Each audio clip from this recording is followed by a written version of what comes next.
Hey there, I'm Ian Douglas. I'm the author of the website techinterview.guide, and I'm here to help people with career advancement and interview preparation.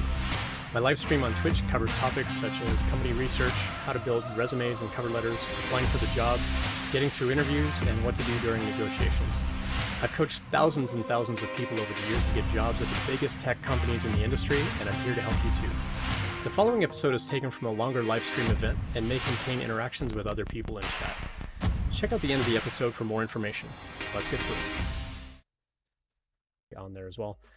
Zomboy, good to see you in chat. What's my thought about data analysis? I'm a computer science student. Cool. Well, for starters, congrats on getting into a CS program. My thought about data analysis, it's really interesting if you let the data tell the story and not try to tell the story and make the data fit your story. There was something that I was reading about. If I remember right, it was Stacey Abrams trying to get elected in Georgia, where they were talking about letting the data tell them the story about what was going on with, their constituents and things like that. It wasn't Stacey Abrams, it was someone else. I can't remember who it was, but they were basically talking about data analysis, and they're like, it's one thing to say, like, we want to talk about this economic situation, so here's a bunch of data that fits that narrative. But this particular group was saying, no, we're actually going to look at the data, and we're going to figure out what the data is telling us about, socioeconomic status of this particular range, whatever.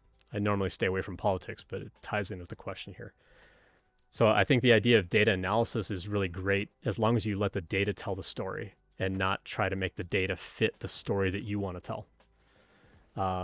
Data analysis is actually really neat, though, depending on how you slice the data and how you look at it and all the different facets that you can kind of look at things. You get into data warehousing and data lakes, and how do you access that data quickly? How do you crunch that data quickly? Some pretty fascinating stuff. I've done little bits of that in my career. It was 2009, 2010 kind of range. I was doing a lot of data crunching and processing of data and basically self-building a MapReduce system before MapReduce was really taking off. It was right around the time that big data systems and data warehousing was just starting to take hold in the industry. We were writing all of that ourselves at this company.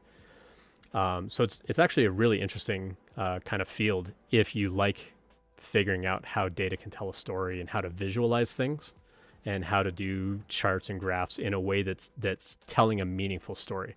Like, you can look at a bar chart and a pie chart and a line chart, and they all look different. And so they all kind of tell a story a little bit different based on how you lay out that data and how you actually present that data. It can look like it's telling a different kind of story.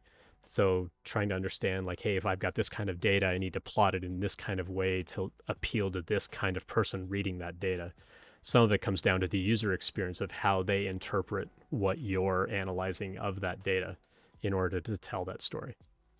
So it's actually a pretty fascinating field. There's a lot of work in data science and data analysis and data engineering. There's a lot of work in that field right now. So it's something that I think a lot more companies are paying attention to as they're collecting analytics data on everybody, because everybody's tracking everything about everybody. What do you do with all that data? How do you actually break that data down to use something meaningful about that data? Now, aside from the fact that companies are over collecting data than they actually need, that's a whole other issue. But data analysis is actually a pretty neat facet of what we do in the tech industry. Thanks for checking that out. I hope that you found it helpful. I always appreciate feedback, so please let me know what you think. I appreciate any subscriptions, so please tell your friends and colleagues about it as well.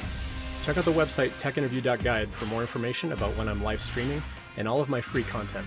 Drop by a live stream anytime to ask questions or message me privately, whatever makes you most comfortable.